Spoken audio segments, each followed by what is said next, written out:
जहां उस ड्राइवर की धर्मपत्नी पुलिस पे आरोप लगा रही है कि पुलिस के दबाव में आकर मेरे पति जो है इस तरह का बयान जो है दिया है।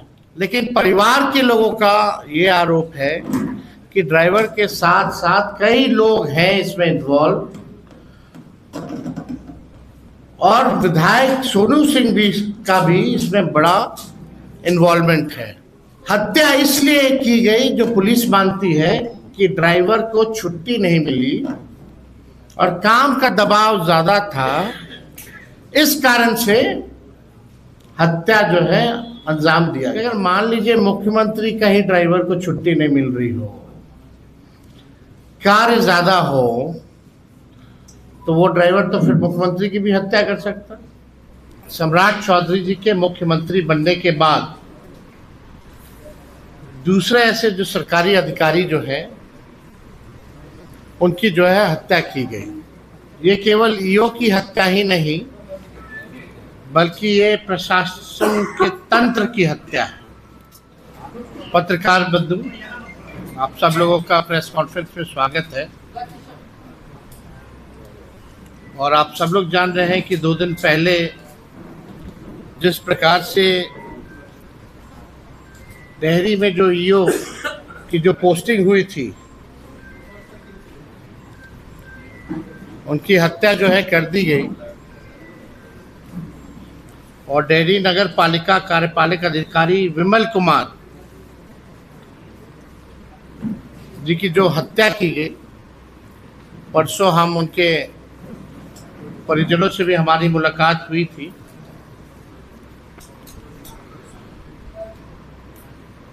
और ये लगातार सम्राट चौधरी जी के मुख्यमंत्री बनने के बाद दूसरे ऐसे जो सरकारी अधिकारी जो हैं उनकी जो है हत्या की गई। ये केवल ईओ की हत्या ही नहीं बल्कि ये प्रशासन के तंत्र की हत्या है।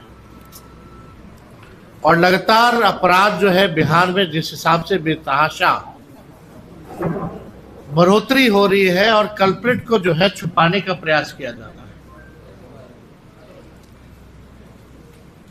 लगातार पुलिस इन्वेस्टिगेशन इस मामले में चालू है। हमारे डीजीपी साहब से भी बात हुई थी और हम लोगों ने ये भी कहा था कि निष्पक्ष जांच होना चाहिए और जो दोषी हैं उनको कड़ी से कड़ी जो है सजा मिलनी चाहिए। जब परिवार के लोगों से हमारी मुलाकात हुई, उनके 2 छोटे बच्चे हैं, एक धर्मपत्नी है, हम सब लोगों की संवेदना उनके साथ है। लेकिन जिस प्रकार से हत्या की गई और जो मुख्य हत्या का जो आरोपी है वो एनडीए लोजपा के डेहरी के विधायक सोनू सिंह है और उनको जो है बचाने का हर एक प्रयास सरकार में बैठे लोग या पुलिस में बैठे लोग जो है कर रहे हैं। अब पुलिस इन्वेस्टिगेशन की अगर पूरी बात की जाए तो बिना पोस्टमार्टम रिपोर्ट आए हुए, बिना फॉरेंसिक रिपोर्ट आए हुए, आनन फानन में एक वीडियो देखते हैं आईजी साहब,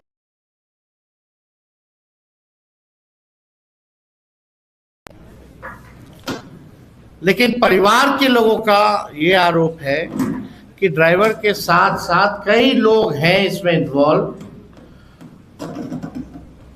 और विधायक सोनू सिंह भी का भी इसमें बड़ा इन्वॉल्वमेंट है। जब हम वहां गए तो लोगों ने तस्वीर भी दिखाया डेड बॉडी का और जिस हिसाब से पूरे बॉडी में जो इंजरी थी, ऐसा नहीं लग रहा था कि किसी एक व्यक्ति का किया हुआ है।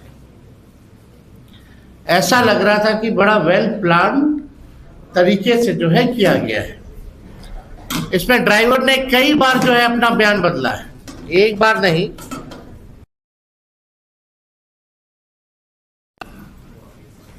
और हत्या इसलिए की गई जो पुलिस मानती है कि ड्राइवर को छुट्टी नहीं मिली और काम का दबाव ज्यादा था, इस कारण से हत्या जो है अंजाम दिया गया। ये तो अद्भुत है कि पहली बार हम लोग देखते हैं कि उस रेंज का आईजी साहब जो है वहां पहुंच जाते हैं और खुद ही एक ड्राइवर के कई बार बदलने के बाद एक बयान पे वो विश्वास करते हैं। पहले अपाचे का बयान था, 2 व्यक्ति आया, 1 व्यक्ति आया। रॉड से जो मारा, रॉड अभी तक नहीं मिला। इसमें ये सवाल खड़ा होता है, हास्यास्पद है कि अगर मान लीजिए मुख्यमंत्री का ही ड्राइवर को छुट्टी नहीं मिल रही हो, कार्य ज्यादा हो, तो वो ड्राइवर तो फिर मुख्यमंत्री की भी हत्या कर सकता। या मेरा भी ड्राइवर, ये तो कोई बात नहीं, ये कोई लॉजिक नजर नहीं आ रहा कि केवल इस कारण क्योंकि आप ओवर ड्यूटी कर रहे हैं और आपको छुट्टी नहीं मिल रहा तो आप हत्या कर दीजिएगा। और हमने एक बयान देखा उसी ड्राइवर की धर्मपत्नी का, जहां उस ड्राइवर की धर्मपत्नी पुलिस पे आरोप लगा रही है कि पुलिस के दबाव में आकर मेरे पति जो है इस तरह का बयान जो है दिया है। पत्नी कुछ कह रही है, पति कुछ कह रहे हैं। पति का तो कई बार जो है आप देखिएगा कि बयान बदला है। अब इसमें पहले ड्राइवर बयान देते हैं कि दूसरा बयान था कि एक अपाची बाइक से एक हमलावर आया। तीसरा बयान में खुद ही कहते हैं कि हम ही जो है हत्या जो है किए। लेकिन सवाल ये खड़ा होता है, जहां परिवार के लोग जब सवाल उठा रहे हैं कि इसमें लगातार जो विधायक सोनू सिंह जो थे वो फोन करके 50 लाख 25 लाख हमेशा हर दिन रंगदारी मांगा करते थे, उनको बुलाते थे, मुलाकात भी करते थे, और विधायक ने जो है साजिश रच के जो है हत्या करवाने का काम किया। इस एंगल से पुलिस क्यों नहीं देख रही है? तो इन्वेस्टिगेशन होता है तो सार्वजनिक तो करना ही नहीं चाहिए। और पुलिस का एक एसओपी है जब इन्वेस्टिगेशन का,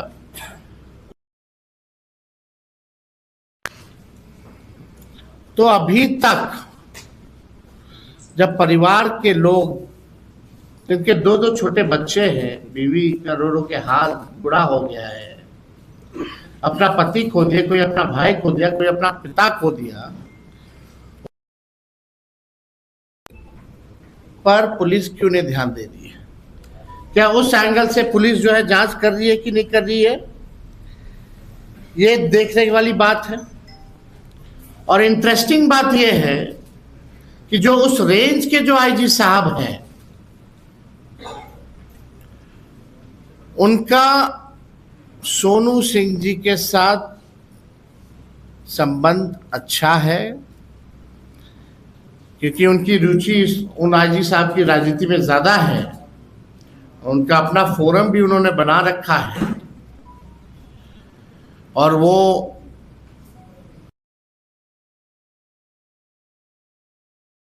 के अंदर भी जो भी बात करना हो करते हैं, फोरम अपना एक मंच जो है वो चलाते हैं। और कई एक कार्यक्रम में सोनू सिंह उनके साथ जो है उठते बैठते रहे हैं। और कुछ लोगों का तो ये भी कहना है वहां के लोगों का कि सोनू सिंह ही इनके कार्यक्रम में भी फंड करते हैं। अब ये तो जांच इन्वेस्टिगेशन का मामला है कि पुलिस जो है इस विषय पे क्या जांच कर रही है। और जो आईजी साहब हैं वो ऑलरेडी डिप्टी सीएम के रिश्तेदार भी हैं, ये किसी से छुपा नहीं है। क्या मुख्यमंत्री और 2 उप मुख्यमंत्री हैं, क्या उनके कहने पे एनडीए के जो विधायक हैं सोनू सिंह, क्या उनको जो है बचाने का काम किया जा रहा है? मुख्यमंत्री के पास समय नहीं था। एक दिन पहले आशुतोष राणा का कार्यक्रम तमाशा देखने के लिए गए थे, लेकिन पीड़ित परिवार से मिलने के लिए 5-5 घंटा 7-7 घंटा सीएम हाउस पूरा परिवार बाहर खड़ा रहा, और जो कि सरकारी अधिकारी हैं उनसे मुलाकात मुख्यमंत्री की नहीं हो पाई। और उनके साथ कई सरकारी अधिकारी थे। जब मुख्यमंत्री सरकारी अधिकारी और उनके परिवार से नहीं मिल सकते और ड्रामा देखने के लिए वो वहां गए थे, उनके लिए समय है ड्रामा देखने के लिए, लेकिन पीड़ितों से मिलने का समय नहीं। सवाल ये खड़ा होता है कि जब बिहार का सरकारी अधिकारी सुरक्षित नहीं है, 150 दिन के अंदर लगातार जो है 2 बड़े अधिकारियों की हत्या हो जाती है, और प्रशासन जो है मौन है, चुप है, सीएम पता नहीं किसको पताल में ढूंढने की बात करते हैं, किसको एनकाउंटर कराने की बात करते हैं, केवल सेलेक्टेड। अब सवाल ये खड़ा होता है, क्या मुख्यमंत्री इस विधायक का एनकाउंटर कराएंगे कि नहीं कराएंगे?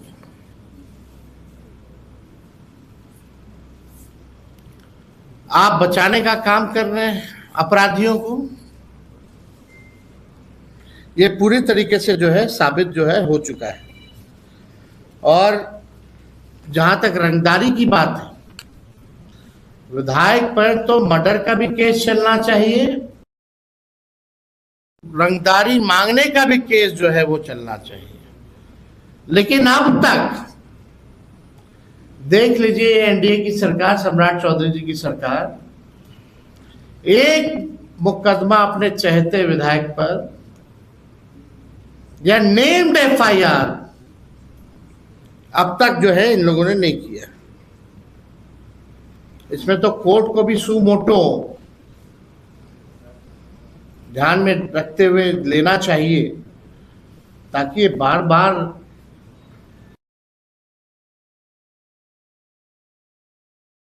डरे हुए हैं, सहमे हुए हैं। सम्राट चौधरी जी के सरकार का यही फॉर्मूला है, चढ़ावा चढ़ाइए या पोस्टिंग पाइए। चढ़ावा चढ़ाइएगा तो आपको मलाईदार जगह मिलेगा, चढ़ावा नहीं चढ़ाइएगा तो आपको जो है,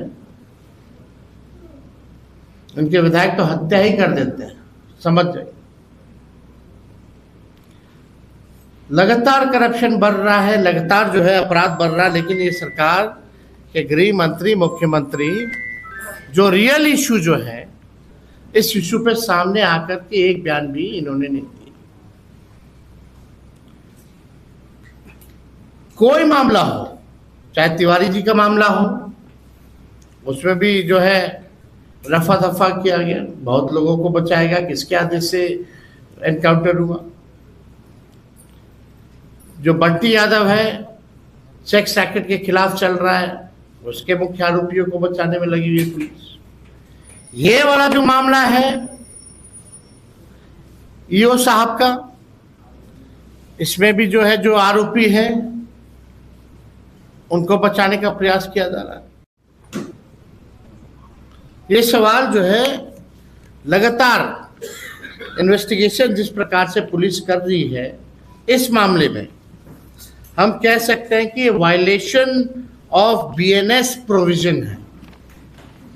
पुलिस का जो भी इन्वेस्टिगेशन ईओ साहब के मामले में चला है, ये properly violence of BNS provisions है, यानी भारतीय न्याय संहिता की धारा 199, जो पूर्व से धारा 166 ए थी, उसका बिहार पुलिस ने जानबूझकर उल्लंघन करने का काम किया है।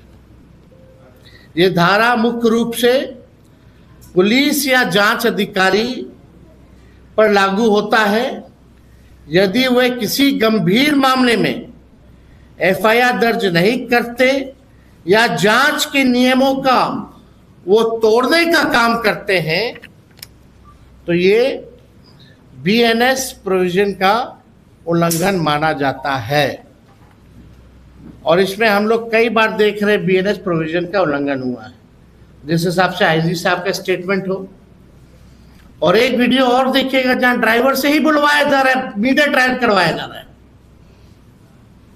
जहां ड्राइवर खुद ही बोल रहा है कि ऐसे ऐसे बात थी, ऐसे ऐसे हुआ, हमने किया। ये प्रॉपरली वेल स्क्रिप्टेड है, जानबूझ करके ये तोड़ा जा रहा है ताकि जो दोषी जो विधायक है, जो रंगदारी वसूली करता था, उसको बचाने का ये प्रयास ये सरकार जो है कर रही है। अब ये पुलिस के लोगों को या खास तौर पे गृह मंत्री जी को आकर के, मुख्यमंत्री जी को आके बोलना चाहिए कि बीएनएस का उल्लंघन है कि नहीं है, और क्यों दोषियों को बचाया जा रहा है, क्यों नहीं जो परिजन जिस एंगल से कह रहे हैं, जो आरोप लगाए उस एंगल से जांच पुलिस क्यों नहीं कर रही है। ये पहले से ही स्टेटमेंट देना एक इन्वेस्टिगेशन ऑफिसर के लिए, पुलिस के लिए कितना गैर जिम्मेदाराना है। इससे साफ पता चलता है कि वो अपना प्रोविजन को ही तोड़ रहे हैं, तो जांच क्या कर रहे हैं, यानी जांच को गुमराह किया जा रहा है। तो इसमें हम सब लोग जो है लगातार परिवार के लोगों की मांग भी थी, और एक नेता विरोधी दल होने के नाते उन लोगों ने भी हमसे बोला है कि आवाज उठाने। दो बच्चे हैं उनके, पहला तो अभी तक उनके परिवार को कोई सिक्योरिटी जो है नहीं दी गई। कम से कम सुरक्षा जो है उनके परिवार के लोगों को देना चाहिए। साथ ही साथ उनकी धर्मपत्नी को एक सरकारी नौकरी जो है वो देना चाहिए, ताकि अपने बच्चों का पालन पोषण जो है वो आगे चल के अच्छे से कराए। और यही नहीं, आगे जो भी ईमानदार अधिकारी हैं या जो भी अधिकारी हैं, उनकी सुरक्षा की भी रिस्पॉन्सिबिलिटी सरकार को होती है।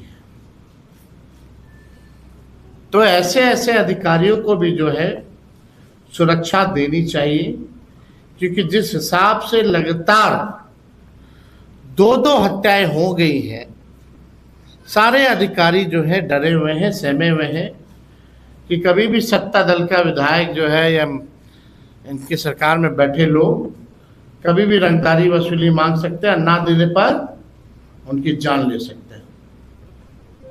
तो हम लोगों का यही बात है कि भाई मुख्यमंत्री जो कहते हैं कि भाई हम पाताल से ढूंढ के ले आएंगे, ये कर देंगे, वो तरीके से इनकी सरकार लॉ एंड ऑर्डर के मामले में अगर कहा जाए तो फेल हो चुकी है। और सम्राट चौधरी जी से बिहार संभल नहीं रहा है। इसमें अभी भी मौका है कि भाई आप ही के सरकार के अधिकारी हैं, उनके परिवार को बुला करके मिल लीजिए और उनकी जो समस्याएं हैं उसको दूर कीजिए।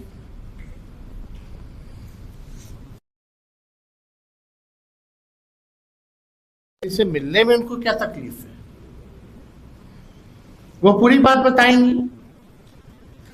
कैसे विधायक जो है फोन करता था, कैसे वसूली मांगता था, और कैसे मिल करके साजिश रचने का काम किया। तो इस मुद्दे को, ये मामूली मुद्दा नहीं है,